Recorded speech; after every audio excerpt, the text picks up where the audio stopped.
Praise the Lord. ஆண்டவரும் அருமை இரட்சகருமாகிய இயேசு கிறிஸ்துவின் நாமத்தில் நான் உங்களை வாழ்த்துகிறேன்.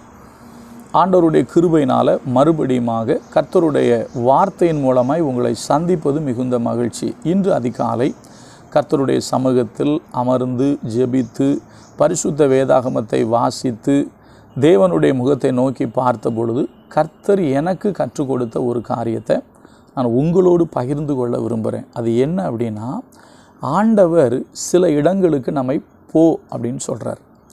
அப்படி போன்னு சொல்கிறதுக்கு ஒவ்வொருத்தரையும் ஒவ்வொரு இடத்துக்கு போன்னு சொல்லியிருக்கிறார். அதுக்கெல்லாம் வெவ்வேறு காரணங்கள் இருக்குது. இப்போ உதாரணமாக நீங்கள் பார்த்தீங்கன்னா, ஆபிரகாம்கிட்ட சொல்லும் பொழுது நான் உனக்கு காண்பிக்கும் தேசத்துக்கு போ அப்படிம்பார். அதுக்கு காரணம் வேறு, சரிங்களா? அதே போல் நீங்கள் பார்த்தீங்கன்னா, எலியா கிட்ட சாரி பார்த்து விதவை வீட்டுக்கு போ அப்படிம்பார். அதுக்கு காரணம் வேறு. அதே போல் நீங்கள் பார்த்தீங்க அப்படின்னா, இன்னும் சில மனுஷனுங்களை இப்போ ஏசையாட்ட நீ எசேக்கியா வீட்டுக்கு போ அப்படிம்பார், சரிங்களா?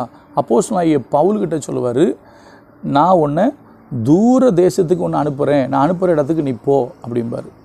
இப்படி அநேகற்ற ஆண்டவர் போ போ அப்படின்னு சொல்லுவார், சரிங்களா?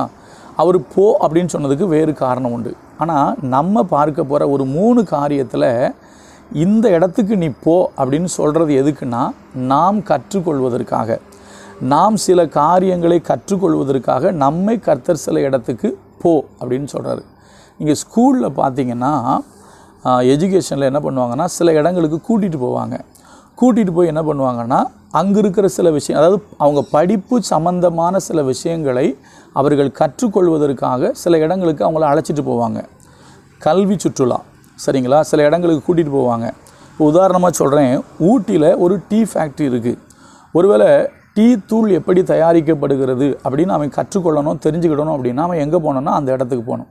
அந்த இடத்துக்கு போனால் தான் அவன் கற்றுக்கொள்ள முடியும். ஏன்னா நாங்கள் ஒரு முறை ஊட்டிக்கு போயிருக்கும்போது ஒரு டீ ஃபேக்ட்ரிக்குள்ளே போய் அந்த டீ தூளை, அந்த டீ இலையை எங்கே போடுறாங்க, அது எப்படி பெல்ட் வழியாக போய் எப்படி வெளியே வருதுங்கிறதெல்லாம் நாங்கள் பார்ப்பதற்கு எங்களுக்கு ஒரு வாய்ப்பு கிடச்சிச்சு. அப்போது அங்கே போனதுனால அதை கற்றுக்கொள்ள முடிஞ்சிச்சு, சரிங்களா? அதே போல் ஆண்டவர் சொல்கிறாரு, சில இடத்துக்கு போ. முதல்ல நமக்கு நன்கு தெரிஞ்ச ஒரு இடத்த சொல்கிறேன், சரியா? ரொம்ப அழகான ஒரு வார்த்தை நான் படிக்கிறேன் பாருங்கள். நீதிமொழிகள் 6வது அதிகாரத்தில் 6வது வசனம், சோம்பேறியே எறும்பினிடத்தில் போய். எப்படி?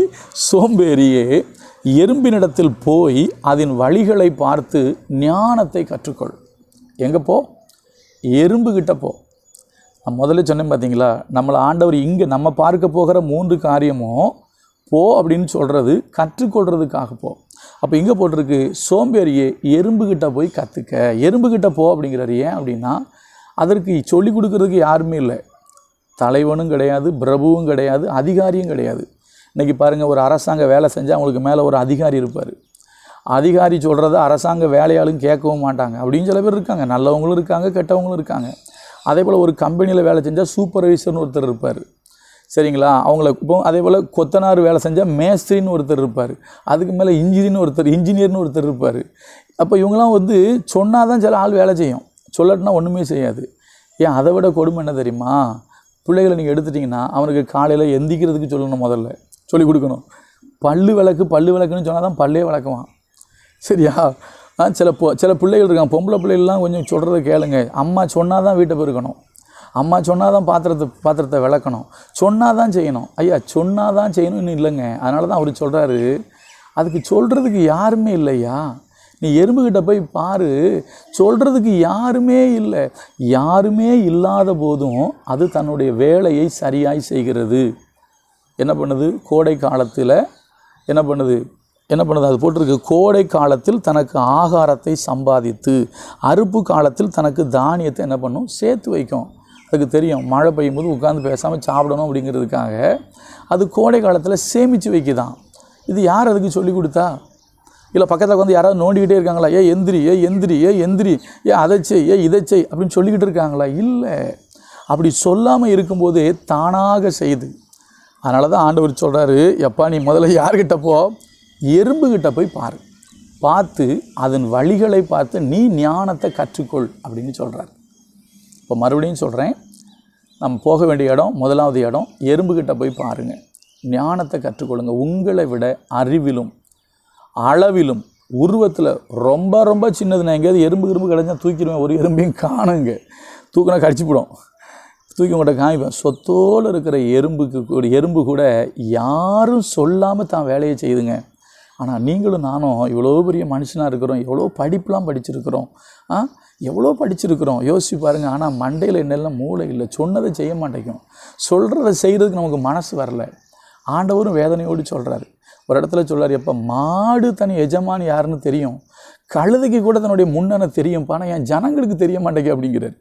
அதே போல் எரேமியாவில் சொல்லும் பொழுது, ஆகாயத்தில் இருக்கிற நாரை முதலாக தான் வரத்தக்க வேலையை அறியும், அதுக்கு முட்டையிடுற காலம் கூட தெரியும் அப்படிங்கிறாரு. இப்போ வேடந்தாங்கல் இருக்கலாம், அங்கே பறவைகள் வருவதற்கு ஒரு சீசன் இருக்குது.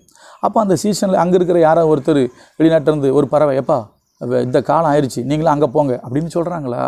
சொல்லாமலே அதுங்க வந்துடுதில்ல, அந்த காலத்தை புரிஞ்சு அது வருதில்ல.